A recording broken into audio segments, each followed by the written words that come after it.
So we were talking about matter, and along with matter, we have energy.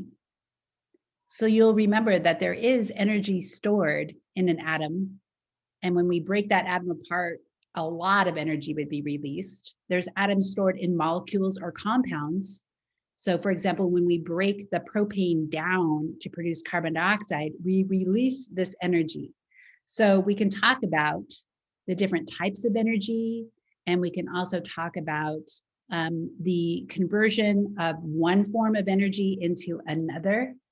And we can talk about the quality of energy, like the ability of that energy to be used by living systems. So let's talk about energy first in terms of whether it is doing work or whether the energy is being stored. So we can define energy as the ability to do work.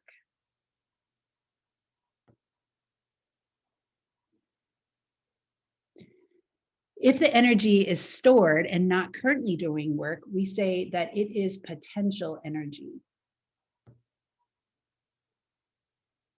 So this is stored energy. So I can store energy in my fats. I can store energy in what a molecule called glycogen, which is found in my muscles. I can also think of stored energy in terms of, say, for example, water behind a dam. So what I have done by putting a dam up is I have stopped the water from flowing, but there is the potential of the water to move. So water behind a dam has a lot of potential energy because when I release it, gravity is going to cause the water to move out through the spillway.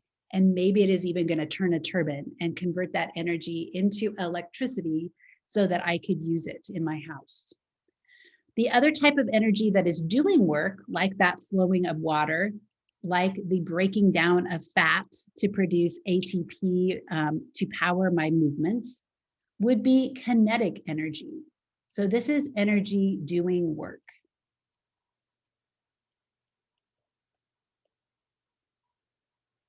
We can also talk about the types of energy. So we can classify them. Chemical energy is one of those. So an example would be propane is a form of energy, but so would be a carbohydrate,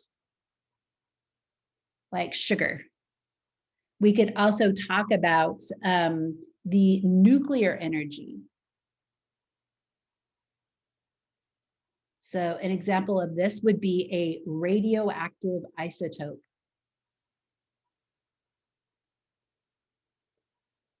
Like radium or uranium. Radium would be one. That is the one that glows in the dark. We could also talk about ultraviolet radiation, or actually, let's classify it as electromagnetic radiation. So electromagnetic. This includes ultraviolet radiation, which is solar energy. So an example would be UV or ultraviolet radiation. That would be used by plants to produce sugars, to capture carbon from the atmosphere. But we also have things like X-rays. Okay. So X-rays can also be used to see bones, for example, in our bodies. They can be produced. They can also be damaging, as can solar energy, can cause mutations in our DNA. We could then talk about the mechanical energy. So this would be movement.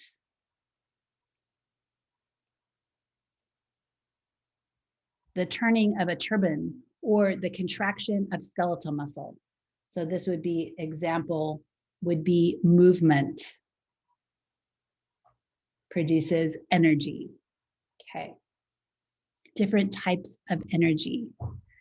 So when we talk about energy, we can talk about the laws of thermodynamics.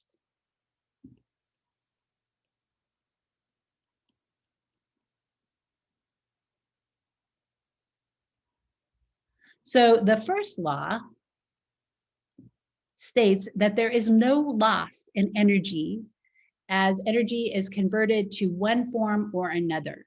So what that means is that that energy is the same when we say, for example, take a piece of coal and we burn it.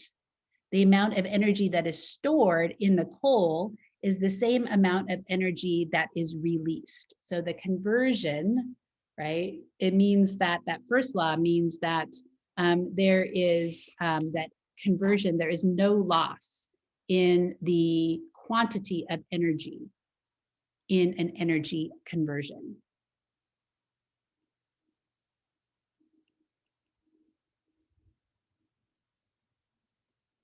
So quantity of energy in an energy conversion.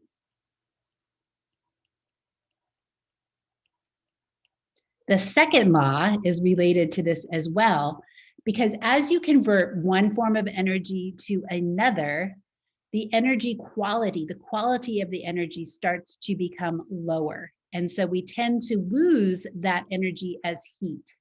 So the conversion of energy from one form to another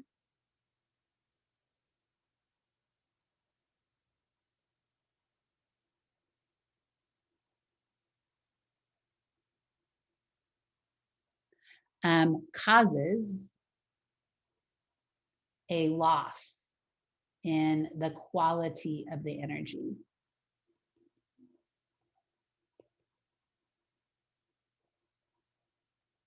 So an example of this would be where we go from chemical energy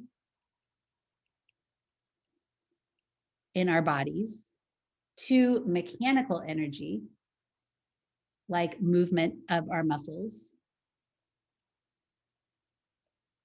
and we lose heat. So we produce heat and we have to get rid of it. And that heat is simply molecular movement. So this is the movement of molecules.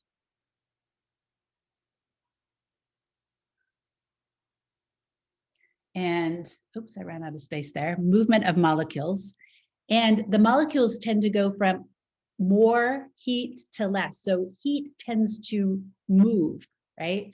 So it will flow. Heat flows from more heat to less heat.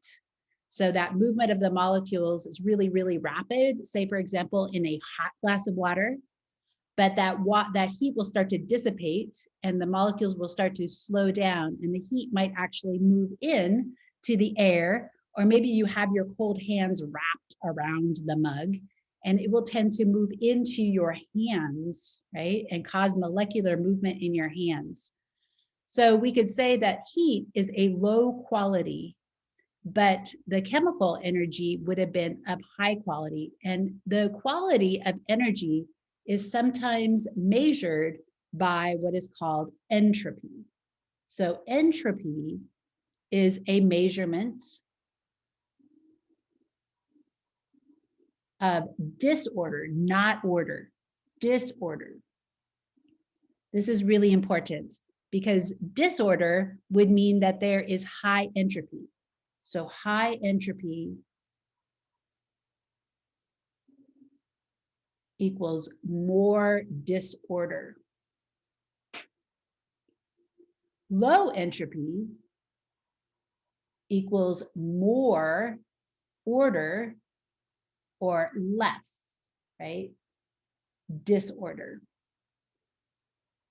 So our bodies are low entropy because we have order. We use energy to maintain even the inside of a cell, the maintenance of the concentration of molecules inside your cell versus outside your cell. It is maintained at a low entropy, high order.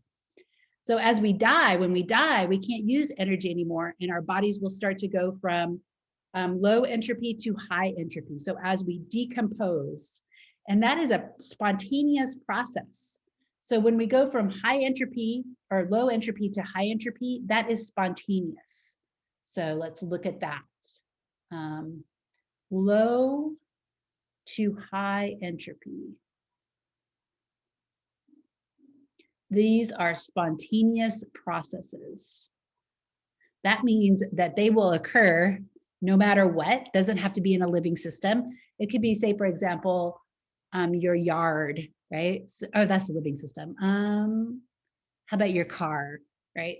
So if you don't take care of your car, eventually it will start to break down. Maybe it'll start to rust. Maybe the paint will start to flake off, right? So it will go from low entropy to high entropy. It will become more disordered. The other direction, where we go from high entropy to low entropy, is non-spontaneous. So in order for me to maintain order, I have to put energy into my car. In order for me to maintain my yard, I have to put energy into it. Otherwise, it's just going to slowly go towards disorder. It's kind of like gravity, in that it's kind of this process that is occurring all the time that you have to work against, right? So this non-spontaneous process, this requires energy in order for it to be created. Okay, so that is the really important ideas around entropy and energy and the conversion of one form of energy to another, and then also the different types of energy.